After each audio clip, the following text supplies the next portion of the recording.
Oh, the king's brother-in-law. Alas, the danger is great.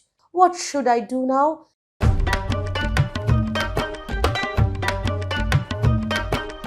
Hello and welcome back to Naruto. We are doing a thorough textual reading of Mrichakatika by King Shudraka, and we have reached the grim 8th act, the act which is called The Strangling of Vasantasena. Is going to be a horrible act, at least the action at the end is going to be a horrible one.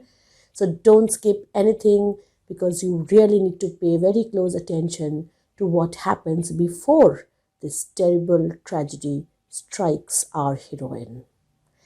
If you haven't subscribed to my channel, please do so right now because you want to get notified every time a new video comes up, right? Thanks for liking and sharing our videos. This is Monami Mukherjee. Welcome to our channel.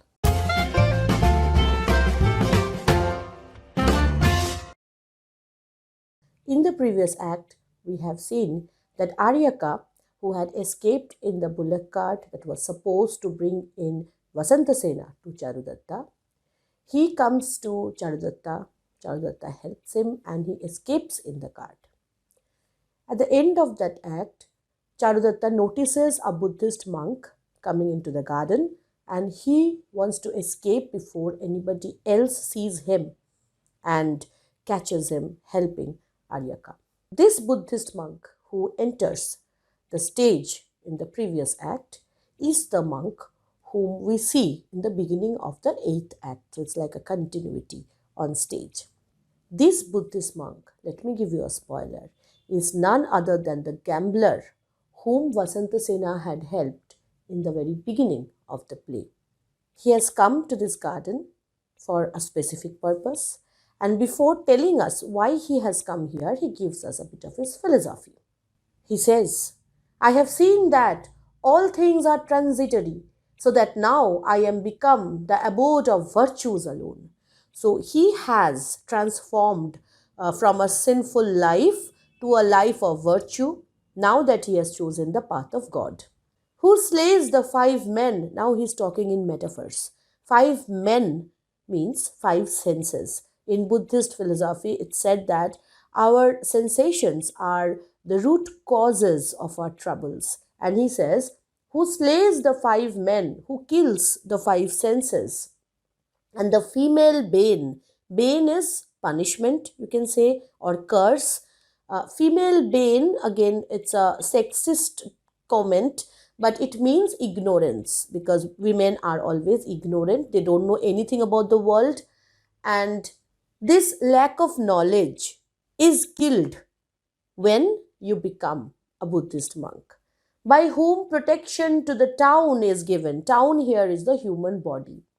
By whom the outcast impotent is slain, he cannot fail to enter into heaven. So he is talking about the path of righteousness, the path of God, which he has chosen. And somehow it feels very weird because this is the same person who was used to these gamblings and stealings. Somehow, probably, the kindness of Vasantasena was the root cause of the way he is looking at the world right now, his transformation. And then he tells us why he is here. I have dyed this robe of mine yellow, and now I will go into the garden of the king's brother-in-law, wash it in the pond, and go away as soon as I can. So this garden, Pushpakaranda, this belongs to the king's brother-in-law, our very dear villain, Sansthanak. And there is a pond in the garden where this monk, he wants to wash his robe, his cloth. Now, right when he is about to do that, Sansthanak enters with a courtier, with the same courtier whom we have seen on so many occasions till now. Stop, you confounded monk, stop. We know Sansthanak says S as sure, so his pronunciation is quite humorous. I'll pound your head like a red radish at a drinking party. And he strikes him. Sansthanak is not very conscious of the fact that he is striking a monk. He doesn't care. He strikes him. You jackass.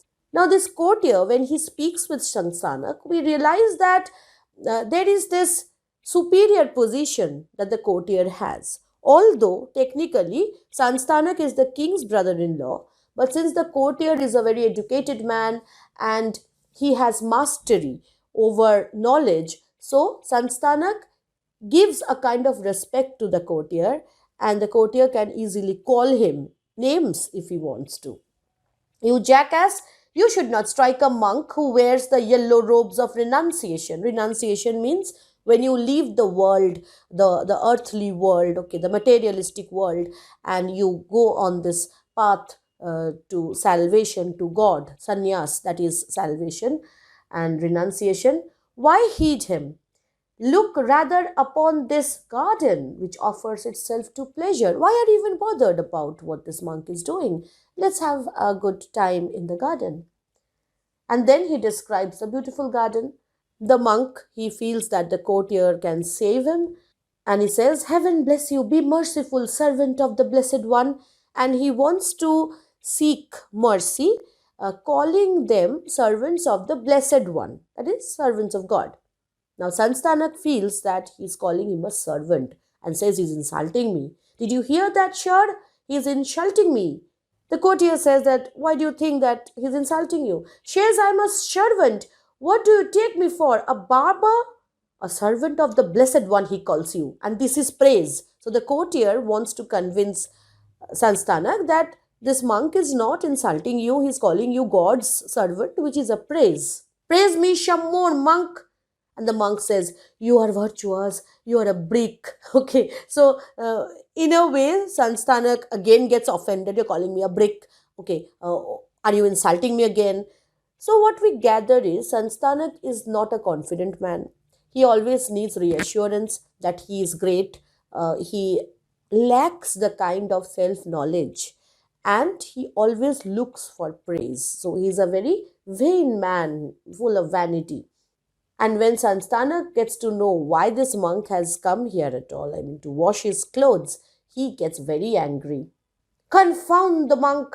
My sister's husband gave me the finest garden there is, the garden Pushpakaranda. Dogs and jackals drink the water in this pond. Now I am an aristocrat, I am a man, and I don't even take a bath, so I am so careful to preserve the purity of the pond in this garden that I don't even take a bath there.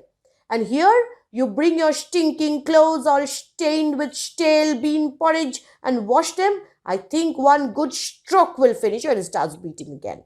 And the courtier stops him. Somehow in this commotion, the monk manages to escape him. And when they are all alone, then the courtier, he describes the garden again, how beautiful it is. Sanstanak's reaction is horrible.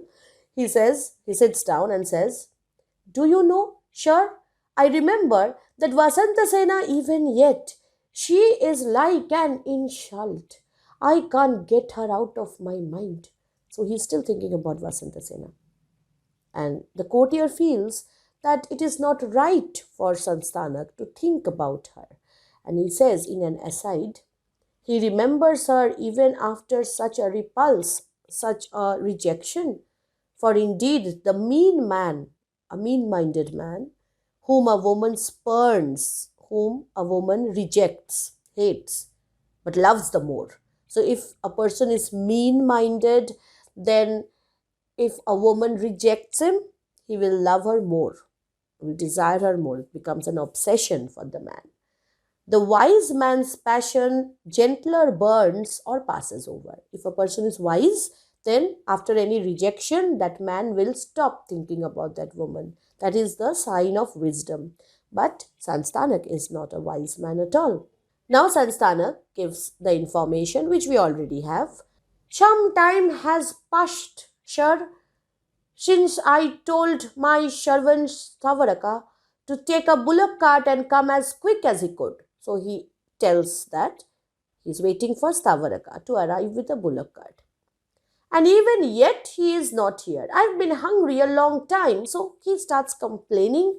Listening to his complaints, the courtier wants to distract him and speaks about how the day is, how the garden is again. And then Sanstanak decides to do something to pass the time. And what does he decide to do?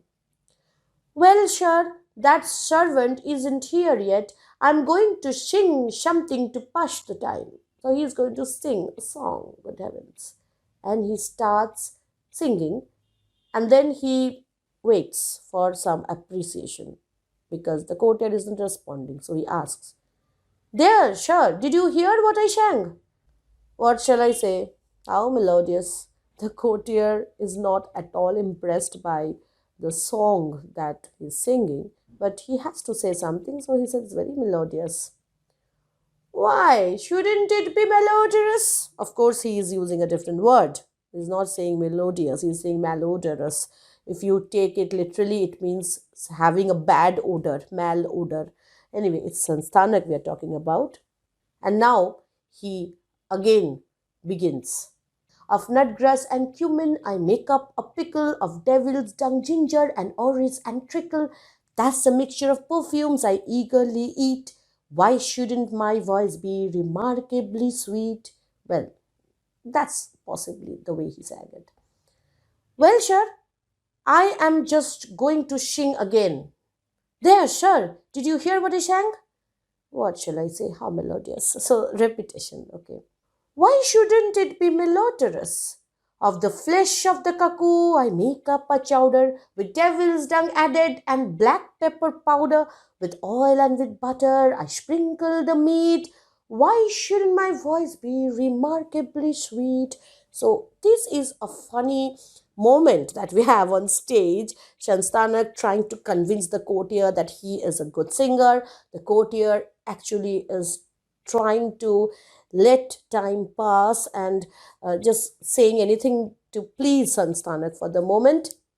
And then arrives Stavaraka with his bullock cart.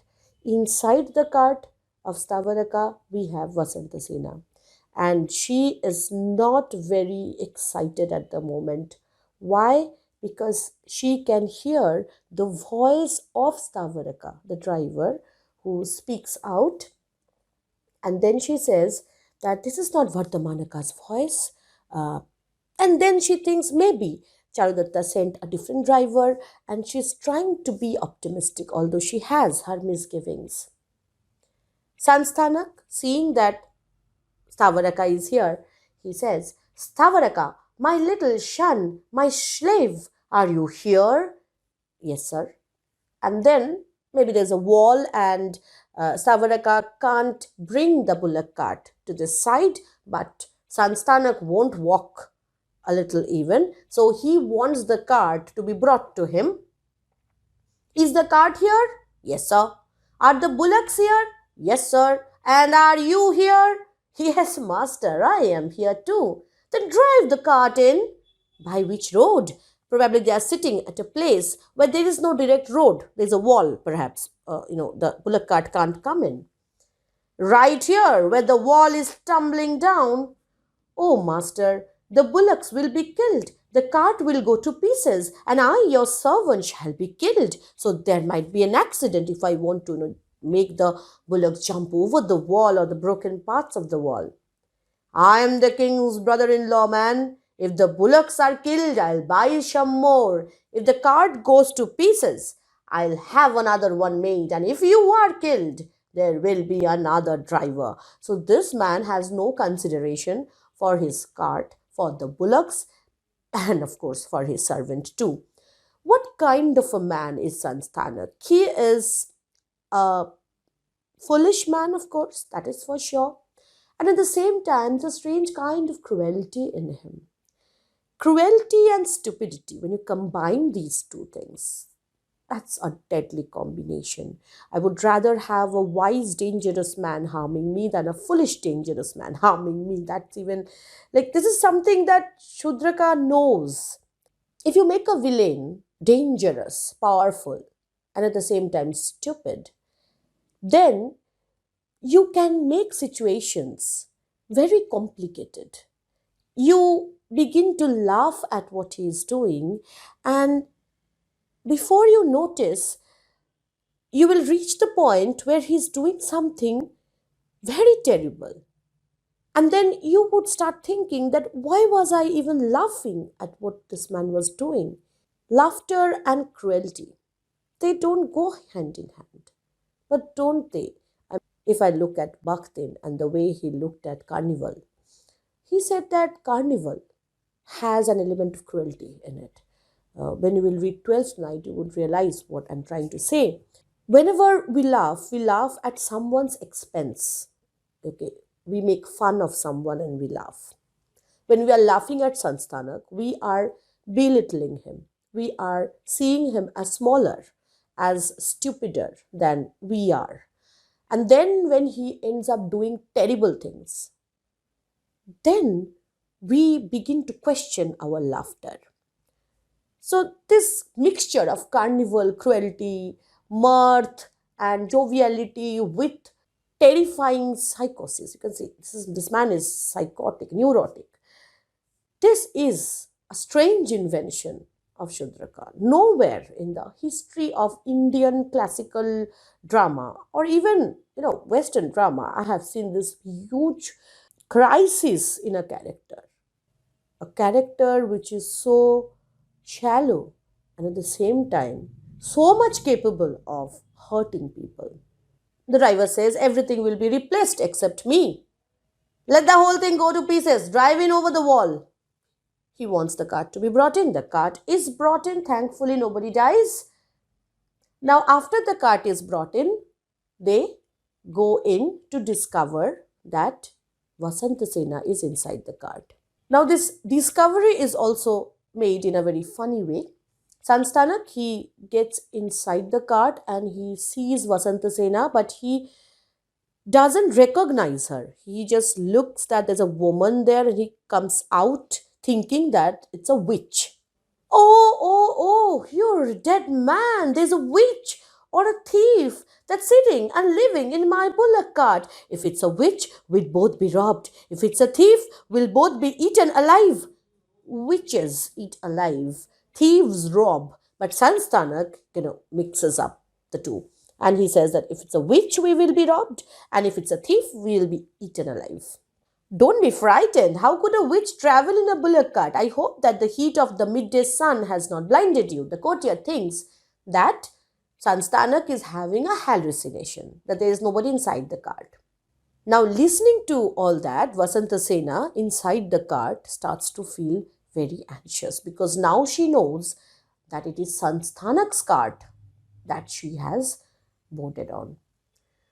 Oh, it is that thorn in my eye, the king's brother-in-law. Alas, the danger is great. Poor woman, my coming hither proves as fruitless as the sowing of a handful of seeds on salty soil. What should I do now? She is very terrified. Now, while she is expressing her terror, Sanstanak wants the courtier to have a look inside the cart. That please go and check if there is a witch inside. The courtier gets in, and then while looking at Vasantasena, the first reaction of the courtier is sadness. He feels that Vasantasena has come here knowingly.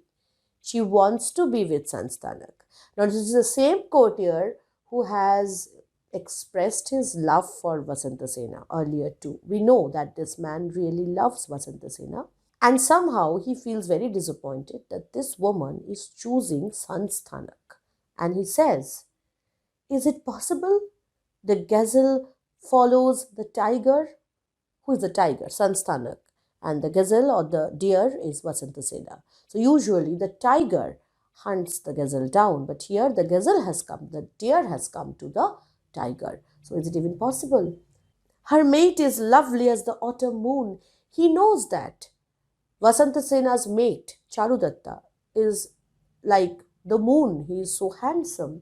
Who waits for her upon the sandy dune, and yet the swan will leave him and will go to dance attendance on a common crow.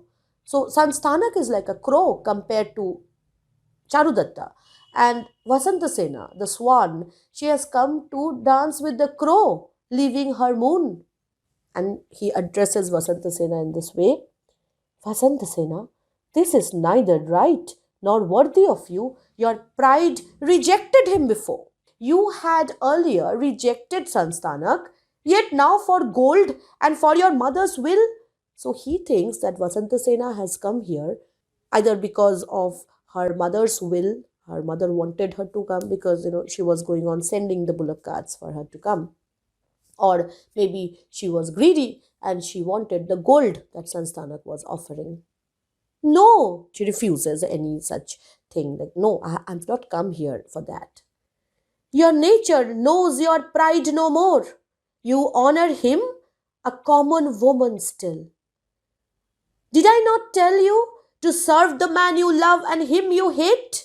So it was okay for the courtier if Vasantasena was going to Charudatta because he was a good man. But he can't accept the fact that she has come here. It's like a fall down on her part.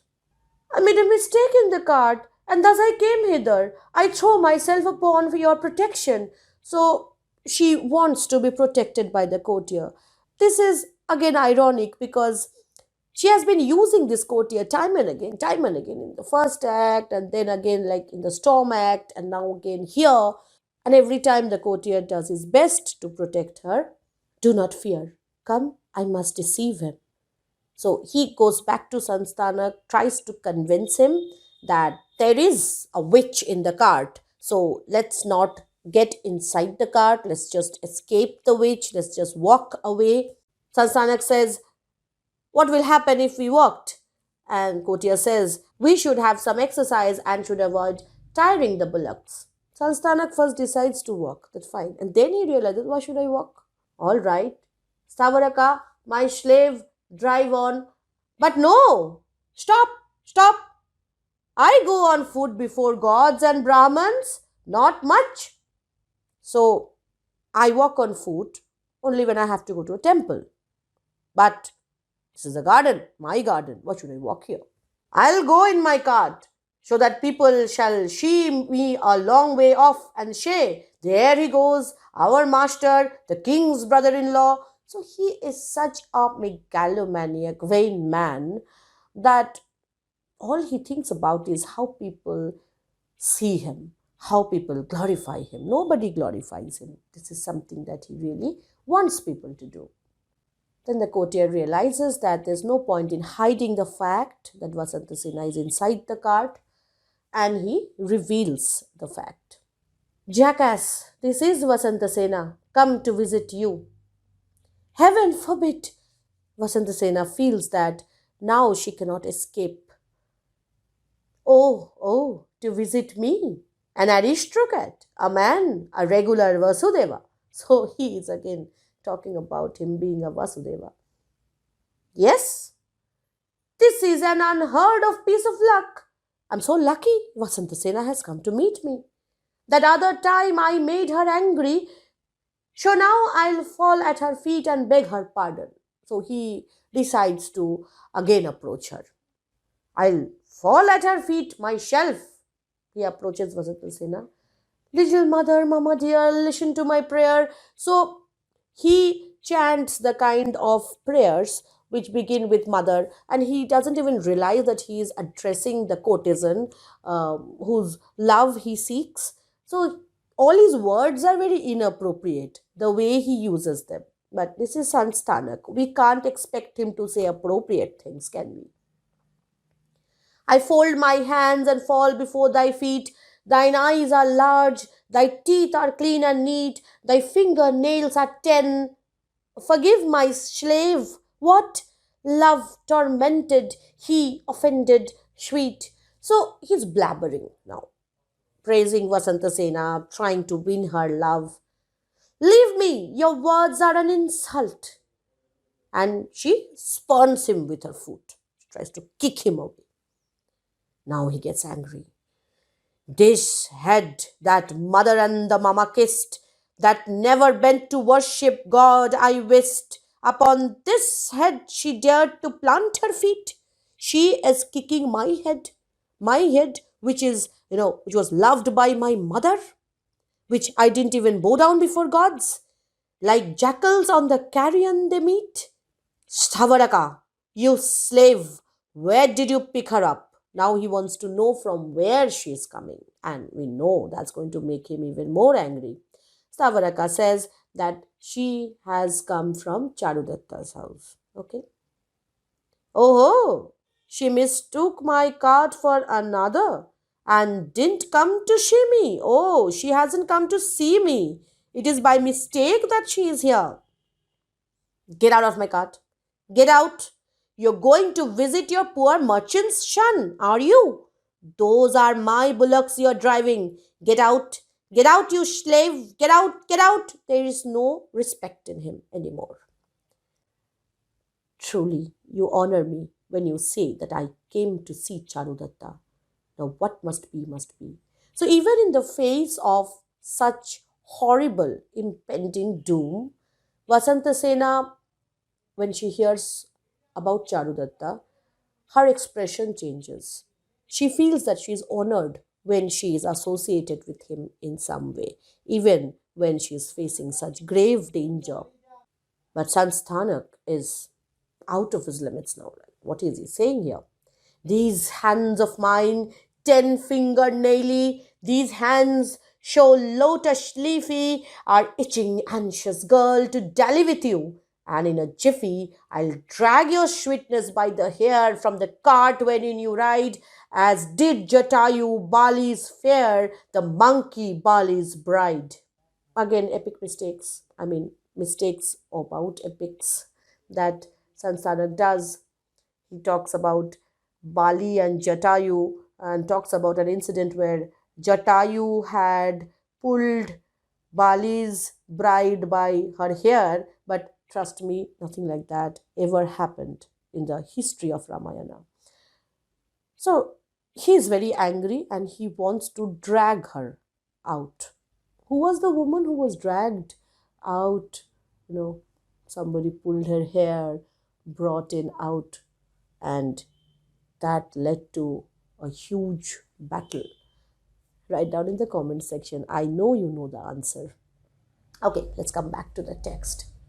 So, virtuous ladies may not be insulted thus despitefully, the courtier wants to save Vasantasena.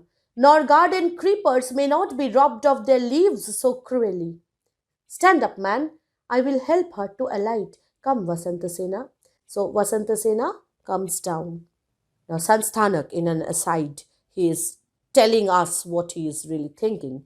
The flame of wrath was kindled. I was made angry when she despised my proposition, when she rejected my proposal. So I was angry when she rejected me. And now it blazes up because she kicked me.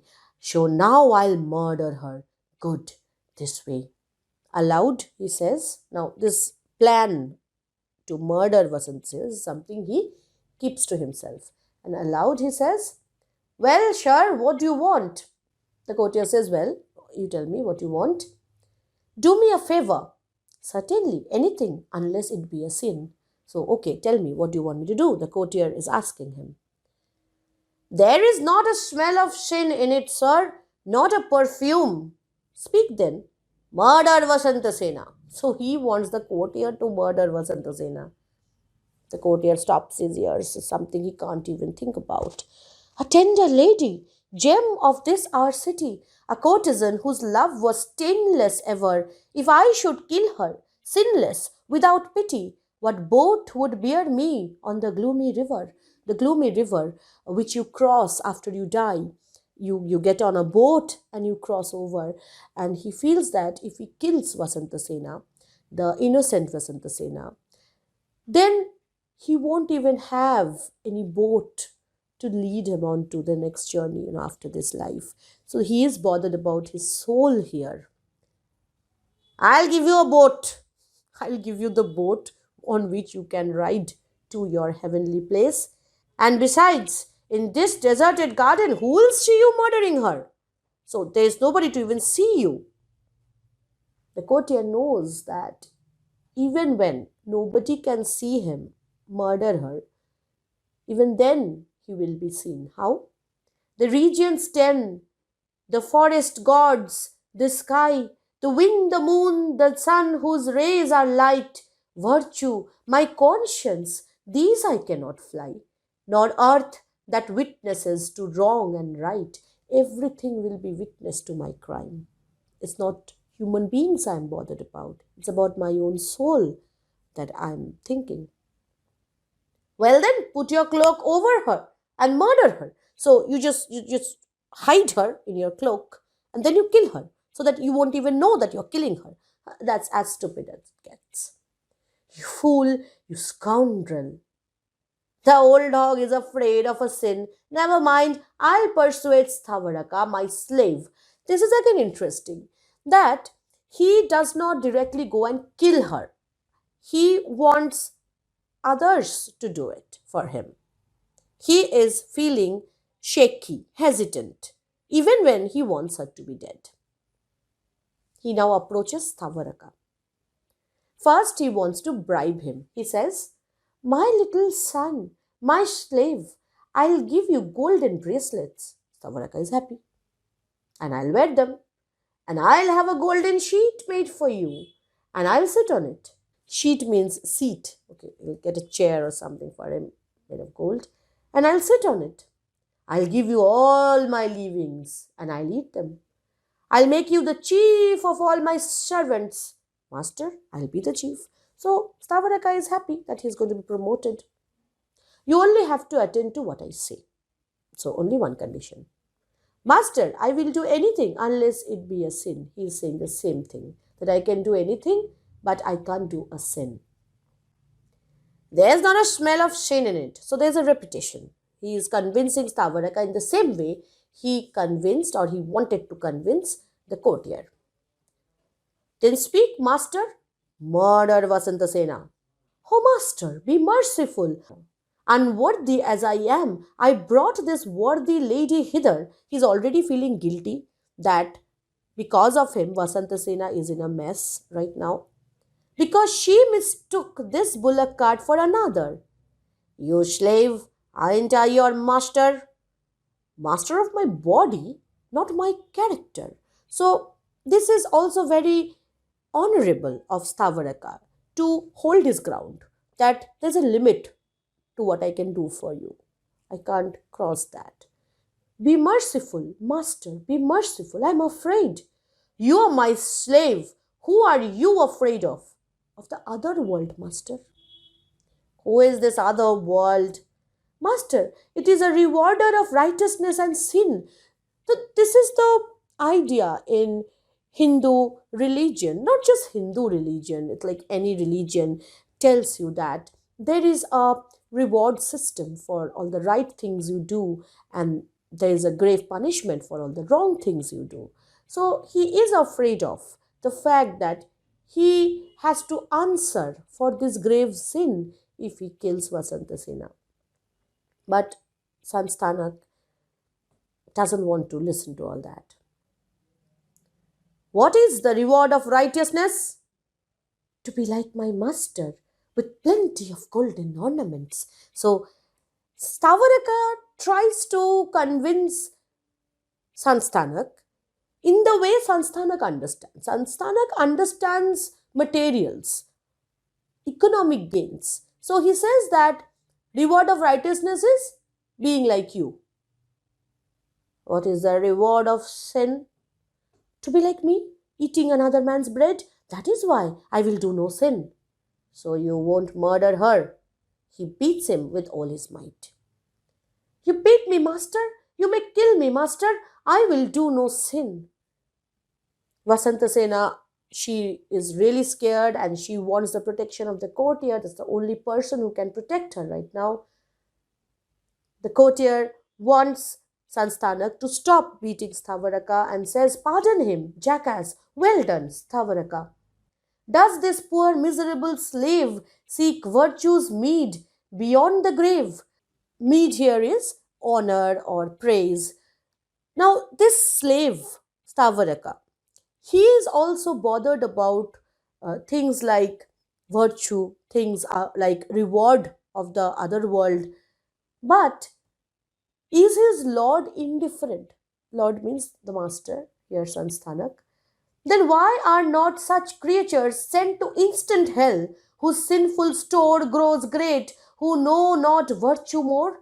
So he's cursing Sanstanak in a way that he should be brought to hell. Cruel, cruel is our fate, and enters through the straightest gate.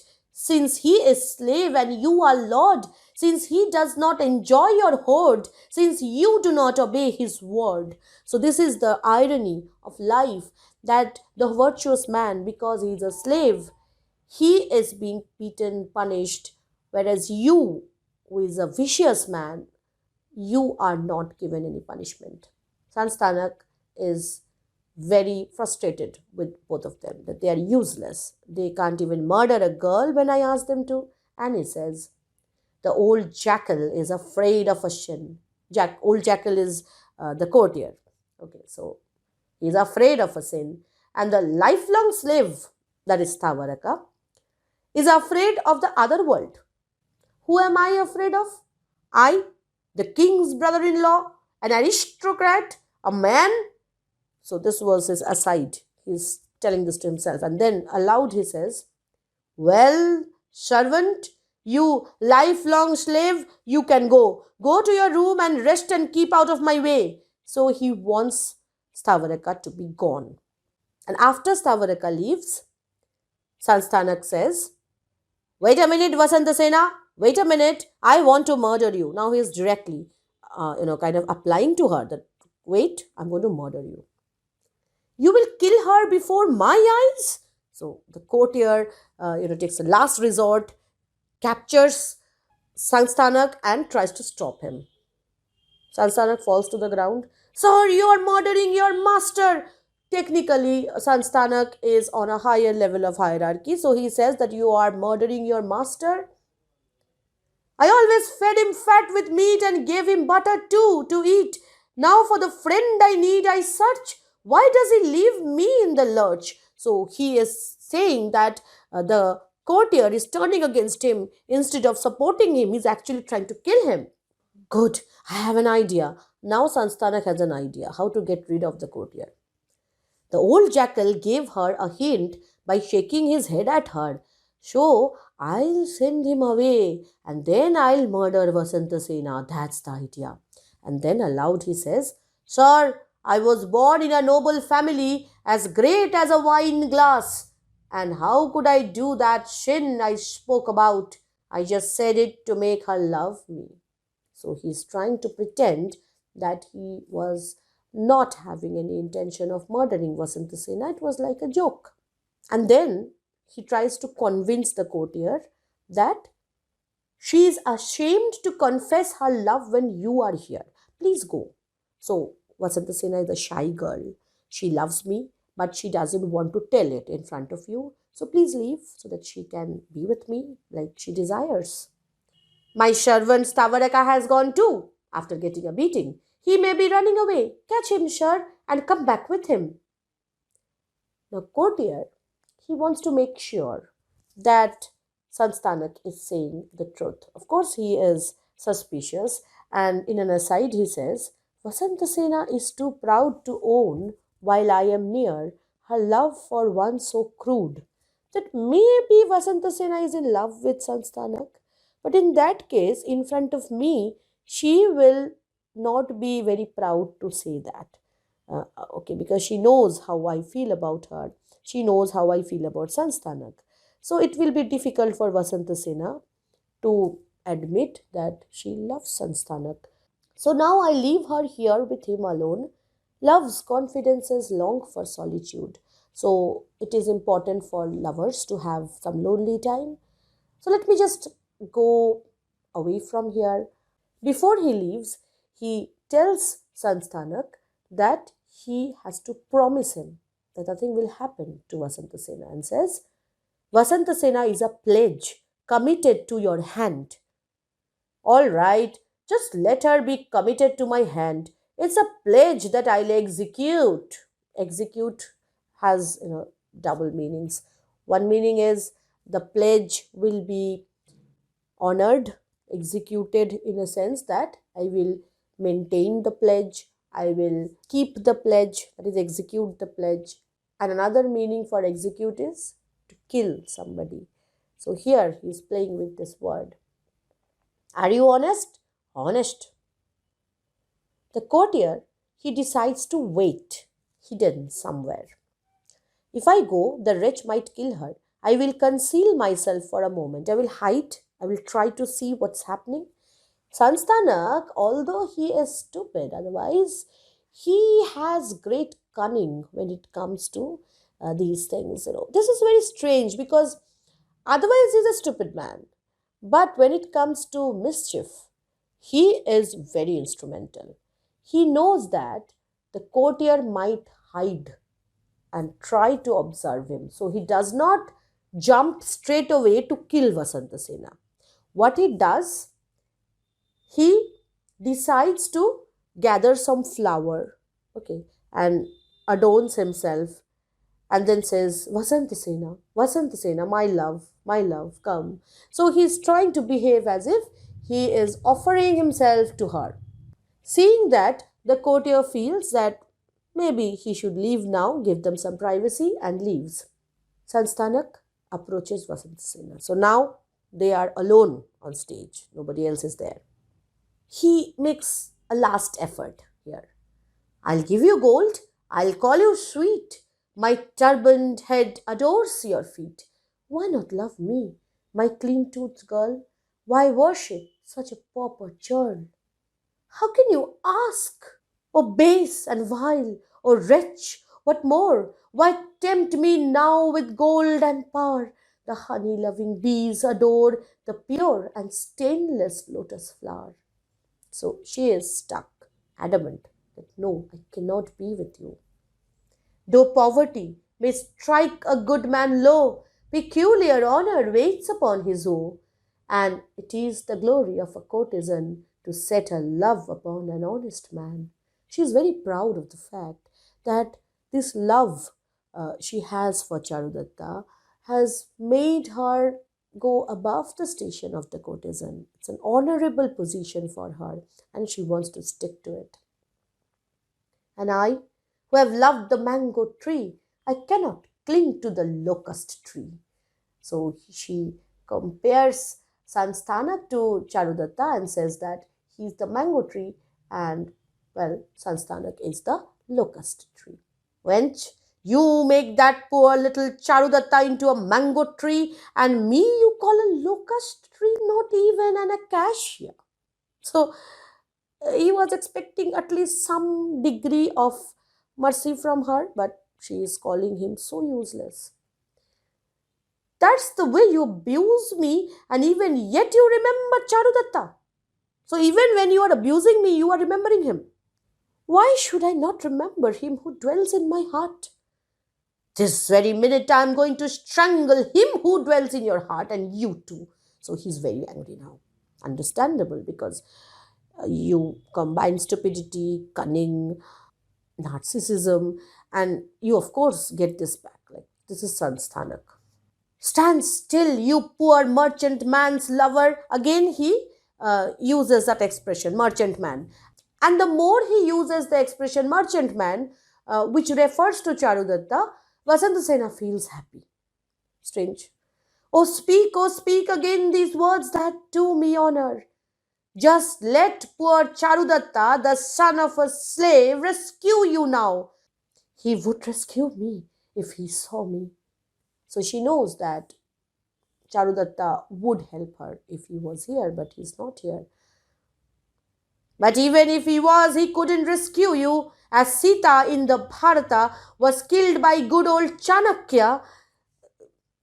Mahabharata, Sita, and then Chanakya killed her. Of course, Sanstanak, when he is in a normal state, like without any tension, even there he makes mistakes. Of course, he is now in the height of agitation. Of course, he'll jumble his epic knowledge. As Sita in the Bharata was killed by good old Chanakya, so I intend to throttle thee as did Jatayu Draupadi. Nobody throttled Draupadi, least of all Jatayu, who was this birdman of Ramayan. He wanted to rescue Sita from Ravana when Ravana was taking Sita away in his winged chariot. But this is Sanstanak. He has his mythologies all mixed up. And this is very strange because what is Sudraka trying to achieve here? He's trying to achieve what? A response in the form of laughter at a time that we know that Vasantasena is in a grave danger. Is he playing with our emotions? Mother, where are you? Oh Charudatta, my heart's longing is unfulfilled and now I die. I will scream for help. No, it would bring shame on Vasantasena should she scream for help. Heaven bless Charudatta. Even in death, she is trying to be honorable. She feels that screaming for help will not be honorable for her. Does the wench speak that rascal's name even yet? And now he seizes her by the throat. He strangulates her. Remember him, wench, remember him. And he's kind of forcing himself. Heaven bless Charudatta. And she kind of faints off. Die, wench! Vasantasena loses consciousness, falls motionless. So it appears that he has successfully killed her. He's very happy about it. This basketful of sin, this wench, he is calling Vasantasena a basketful of sin. He is not talking about himself as a sinner. He is talking about Vasantasena as a sinner, and he is like this person who is punishing her for her sin. This foul abode of impudence she came to love, she stayed to blench, for death's embrace took every sense. But why boast I of valorous arms and stout?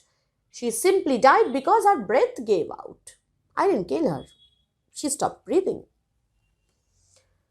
Like Sita in the Bharata, she lies. Ah, mother mine, how prettily she dies. He looks at the body of Vasantasena falling on the ground and he admires her beauty, even in death. She would not love me, though I loved the wench. I saw the empty garden, set the snare, and frightened her, and made the poor girl blench. My brother, oh my father, this is where you missed the sight of heroism stout. He feels that he has frightened, killed this girl. One moment, maybe there's a little bit of guilt somewhere hiding inside him, and then he calls it heroism. So it's like he's talking to himself, convincing himself that what he did was right. Your brother and your son here blossomed out into a man. Like Mother Draupadi, you were not there, my bravery to see. So he is feeling that he has done this in a place where nobody saw him. So this heroism has gone unnoticed. He is so careless. He doesn't even realize this is not heroism. This is like the least heroic act possible. It's the most heinous act that he could have done, and he doesn't realize that. Then he feels that very soon the courtier will return. He had asked him to go and bring Stavaraka back. The old jackal will be here in a minute. I'll step aside and wait. And now courtier comes with Stavaraka. How do you do, sir? Stavaraka? My little son, my slave, how do you do? He's calling Stavaraka as his son, a term of endearment. Well, thank you. Give me my pledge. The courtier had said that Vasantasena is a pledge he is committing, and now he wants her returned. What pledge? Vasantasena. She is gone. Where?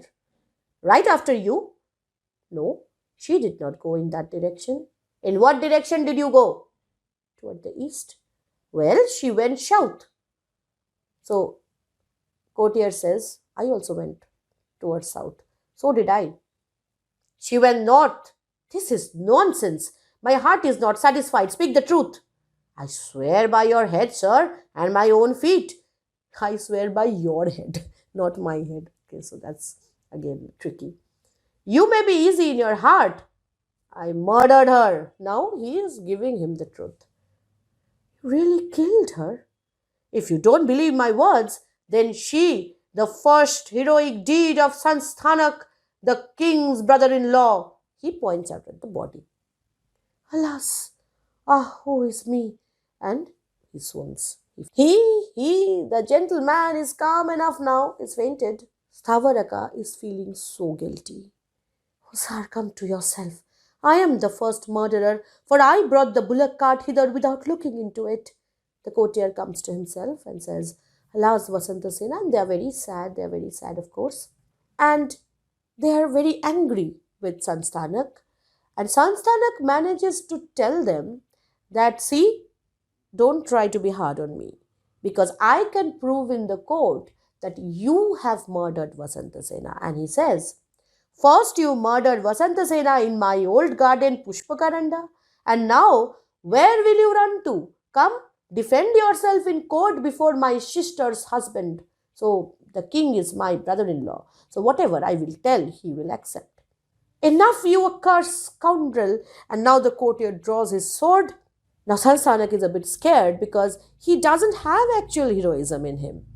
Scared, are you? Go along then. So he is scared, of course. The courtier thinks that it won't be wise to stay here any longer. It would be folly to remain here. Well, I will go and join myself to Sharvilaka, Chandanaka and the rest. He also joins the group who was assisting Aryaka. So this is how Aryaka's army was growing up. So this courtier, who begins as a loyal citizen, or rather loyal to the king, who has been with Sanstanak for so long, he shows an unusual strength of character. Uh, we really have a lot of admiration for this man, because earlier he showed a kind of selfless love for Vasantasena when he escorted her to Charudatta's house, knowing that she loves Charudatta. Even then he helped her.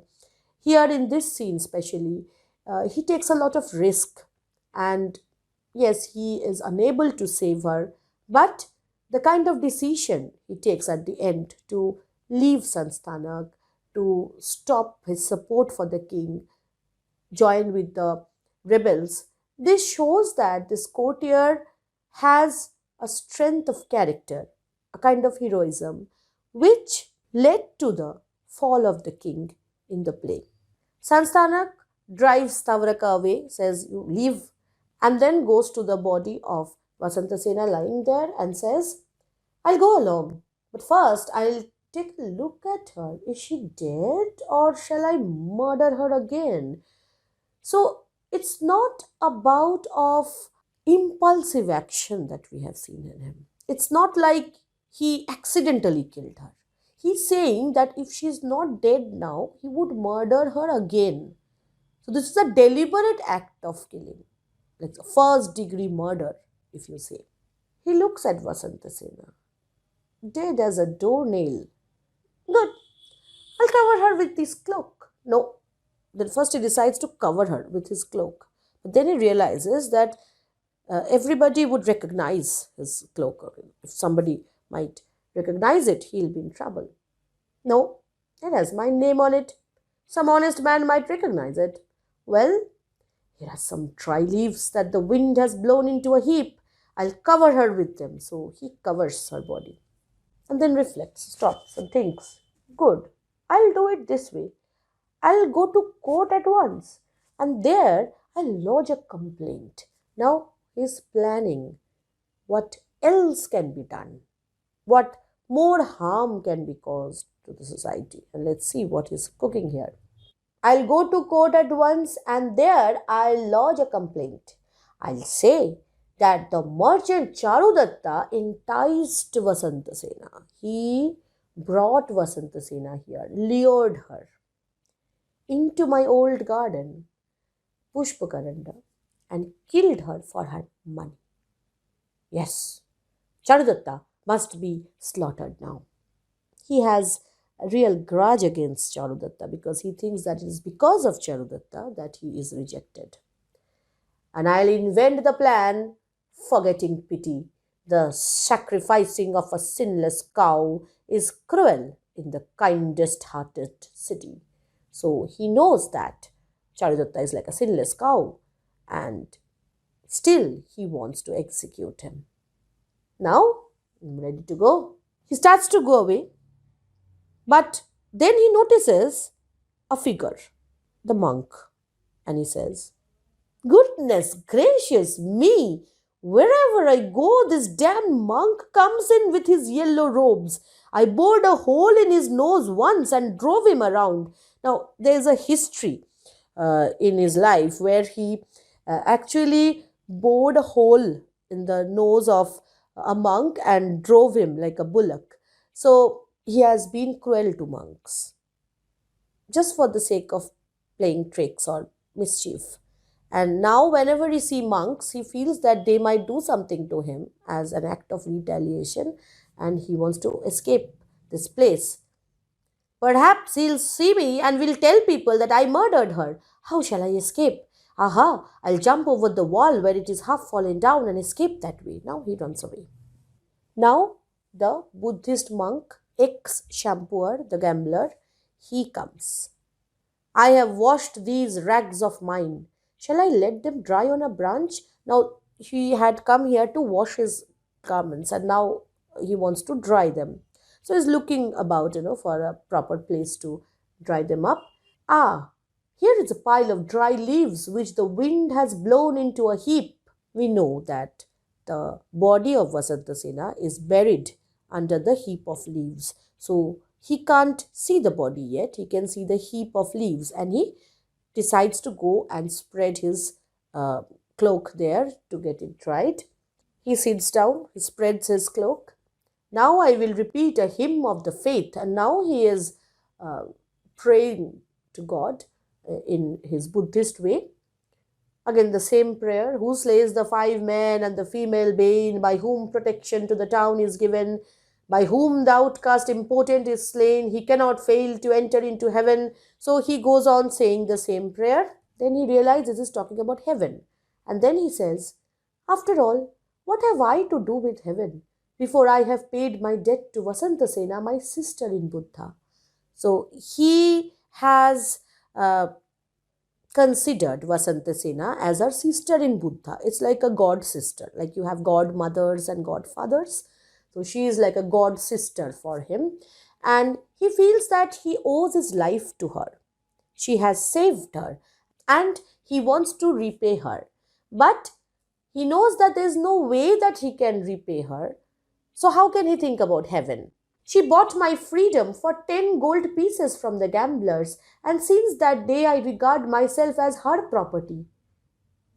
And then he realizes that there is somebody sighing. There is a sigh he can hear. What was that?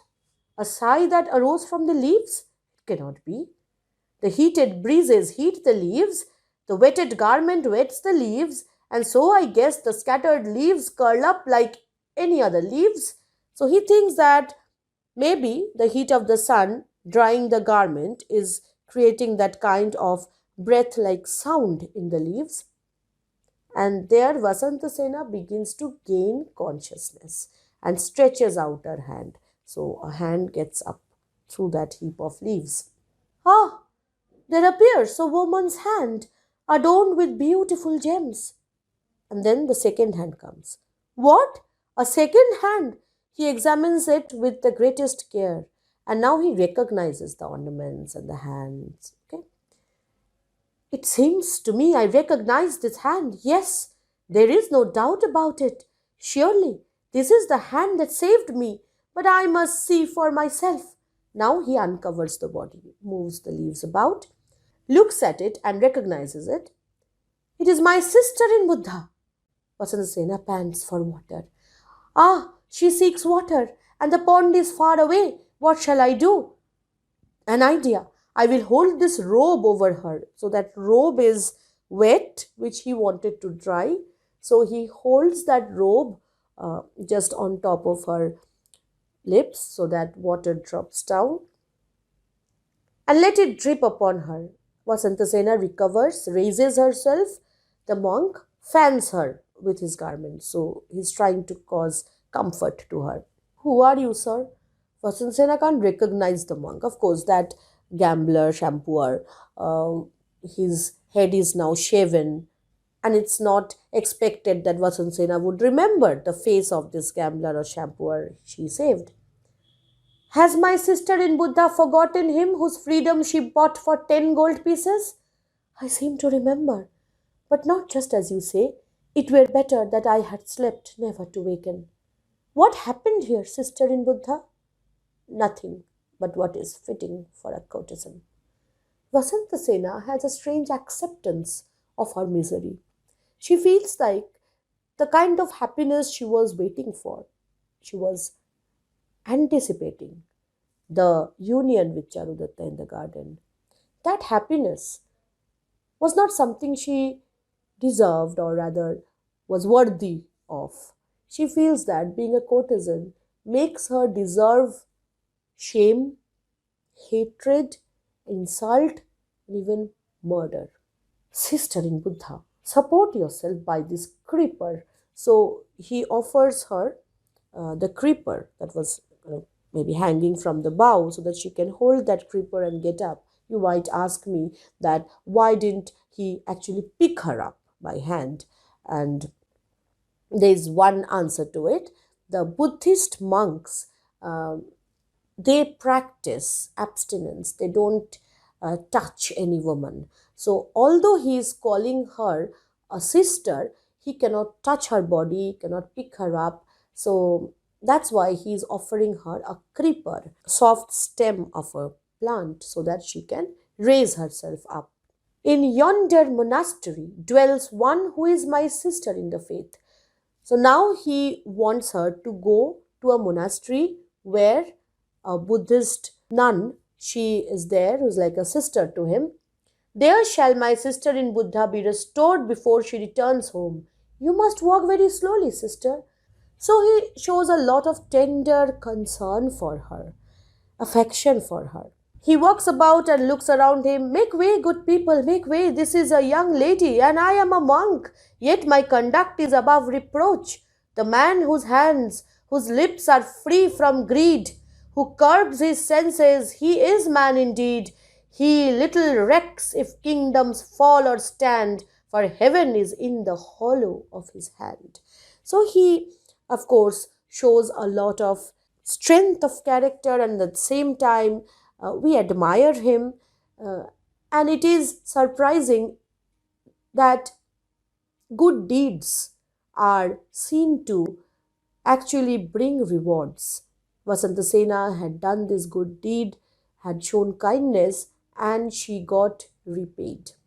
So, within this dark scheme of things that Shudraka is painting in front of us, within this grim picture of society that we see these hopes, these lights, which make us stay optimistic that maybe the end of the play will not be a grim one.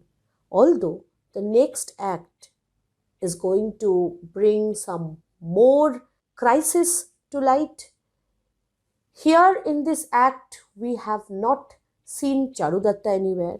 And this is again where Shudraka is experimenting with the form, because normally in prakaranas or dramas, according to Bharat Muni, the hero has to appear in all the acts. That is a condition we have. But here we see that Charudatta is absolutely not there anywhere in this act. There are many other things that Shudraka does where we see him as an innovator, the title of the play. It's not based on the names of the hero and the heroine, but on something very symbolic and metaphoric. I have given you my idea about this title in the previous act. If you have not watched that, please go back and watch that video. Here in this act, especially the name of this act, there's this strange way in which Shudraka names the acts. You have humorous names like Hole in the Wall, okay, and then names which generate a kind of intensity like the storm, and then names where he directly tells you what happens. Vasantasena is strangled, a strangling of Vasantasena.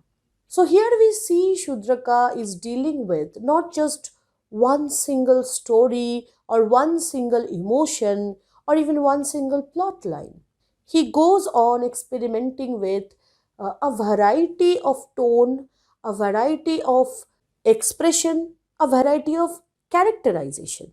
And this act gives us the most heinous kind of crime and the most despicable kind of villain that we can have, because this villain is not just ignorant of his villainy, he is proud of it, and he has a completely twisted sense of morality, justification, and a completely twisted sense of heroism. How this twisted heroism plays out, how his plans play out, that we will find out in the next video, which is going to come right after this one. I hope you have enjoyed today's session. I have enjoyed it thoroughly. Thank you for your lovely comments. Please subscribe to my channel if you haven't done so yet. So till our next video, stay happy, stay safe.